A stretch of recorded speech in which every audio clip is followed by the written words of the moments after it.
Good afternoon. Good Friday afternoon. Today is day 314 of a very eventful week. And the most crucial thing that happened, the most lasting thing that happened, is what happened in Washington, D.C. We've seen a lot over the past 4 years. I've seen a lot over the past 4 years with this administration. But I would have never imagined anything as horrific as what happened in Washington, D.C. This was not a political rally. This was not democracy in action. This was anarchy. This is an explosion of hate. This is the result of a leader who, for 4 years, actually appealed to the worst in people, appealed to fear and racism and discrimination, appealed to people's fear of different people. This country is made up of different people. That's the founding premise of the country. We're all different. That was how we were formed. That is the American franchise. When you demonize differences, you literally tear the fabric of the nation apart. And that's what this president has done from day one. The old political strategy, divide and conquer, divide white from black, divide Jewish people from non-Jewish people, divide gay people, LGBTQ, from non-LGBTQ, divide old immigrants from new immigrants, divide, divide, divide, divide. That's what he excelled at. He marshaled hate. He marshaled fear. And that's what you saw happen in the Capitol. You look at what these people were celebrating. There was racism. There was anti-Semitism, Camp Auschwitz. How disgusting a statement. 6 million weren't enough. How repugnant and repulsive a statement. Confederate flag.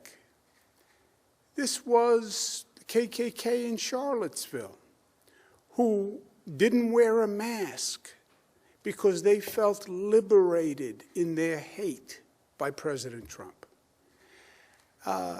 It's so horrific on so many levels. I was in the federal government for 8 years at a very contentious time. I was there during the Clinton administration, Secretary of Housing and Urban Development. This was during impeachment. This was the Newt Gingrich revolution. This was a really heated political environment. But nothing like this. Nothing like this. Nothing like the vitriol and hate that we saw here.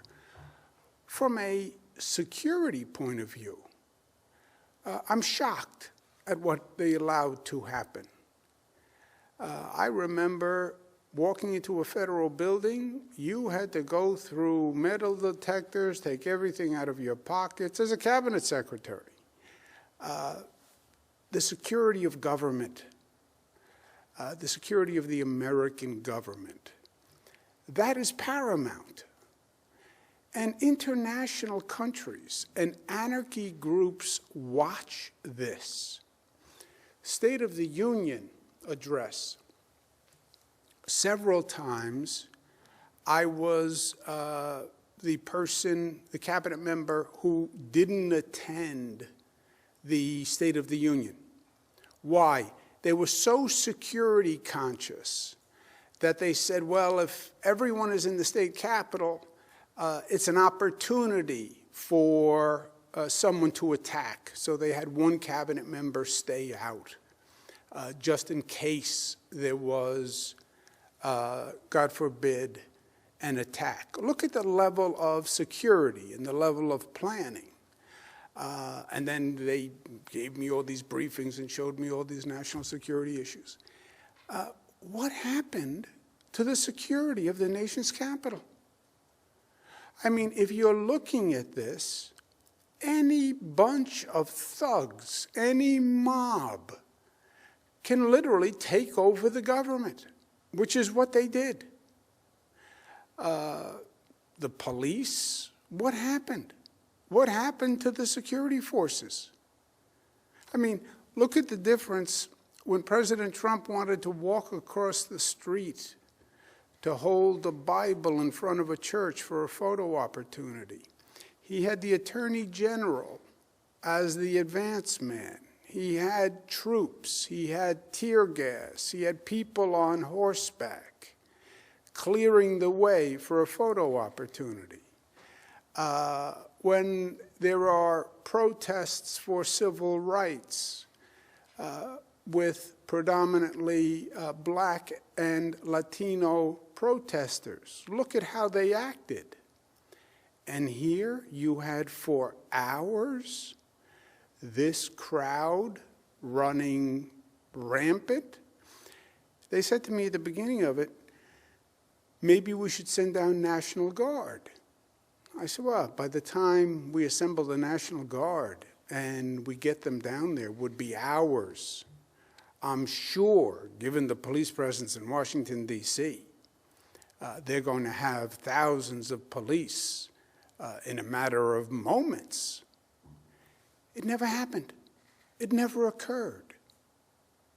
How does that happen? And what signal does it send about the vulnerability of this nation? I mean, it is so disturbing on so many levels. I'll tell you the truth. I can't stop thinking about it. This, my friends, is a moment in history. There are moments. What did you do at the time of 9/11? What was your reaction? What was your response? There are moments that define you, that are a picture of your character and a picture of your soul and what you believe and who you are fundamentally. COVID was a snapshot, a long snapshot, but a snapshot.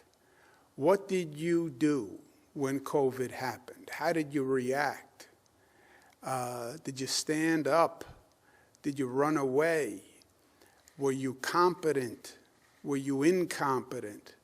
It was a moment. This is a moment in history. And we're going to be defined by what we did in this moment. Certainly elected officials are going to be defined by this moment. Certainly federal elected officials are going to be defined by this moment. It's what statement we make as a people about what we believe about government and democracy. I believe President Trump should resign. I believe if he doesn't resign, I believe he should be impeached. Well, he only has 13 days. That's not the point. The point is the statement that we do not tolerate this as a government. That's why impeachment.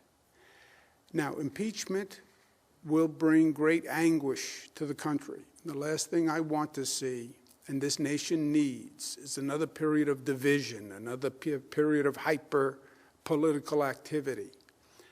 But if he won't resign, I believe impeachment is appropriate. By the way, impeachment also means the president doesn't have the power to pardon.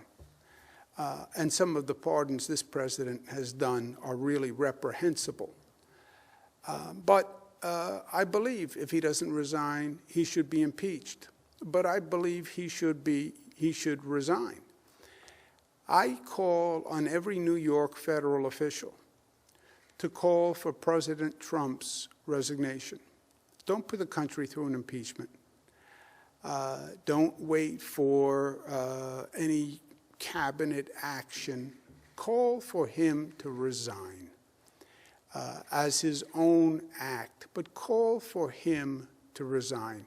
I don't care if you're a Democrat. I don't care if you're a Republican. I don't care what you are. You're a government official. You took an oath. You saw the anarchy. You saw the hatred. You saw the vandalism. You saw the theft. You saw the breakdown of society. You saw this nation look like a joke internationally.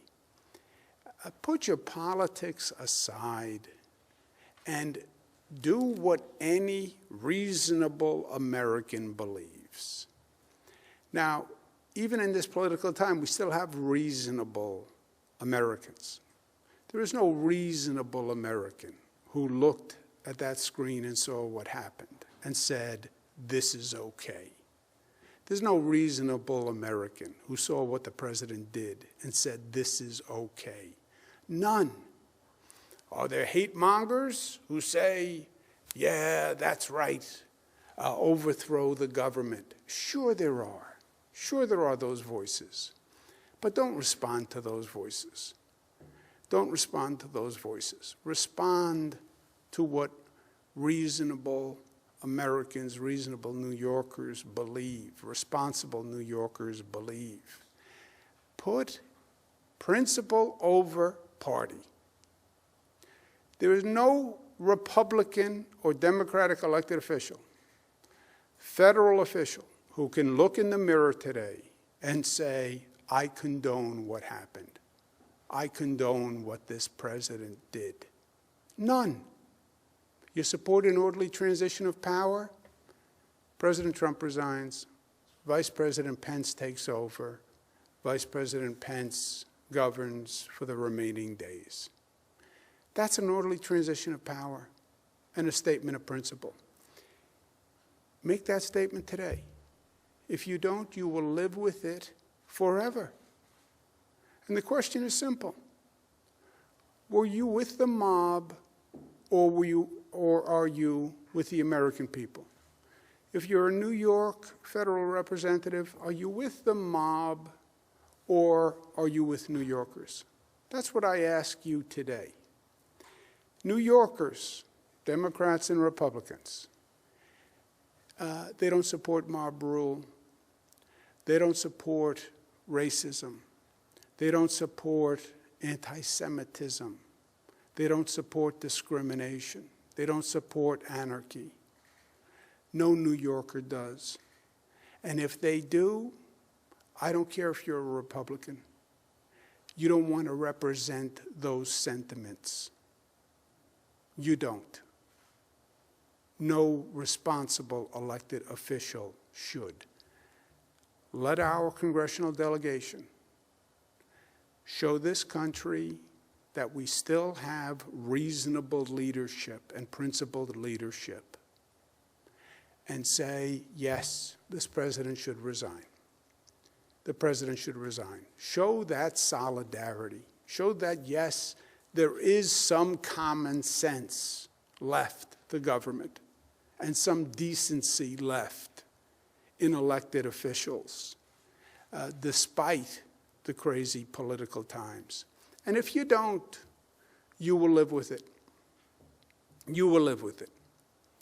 The question will always be, what did you do when Washington anarchy descended? What did you do when they were climbing through the windows saying 6 million dead Jewish people wasn't enough? What did you do at that moment? And you'll live with the consequences. The number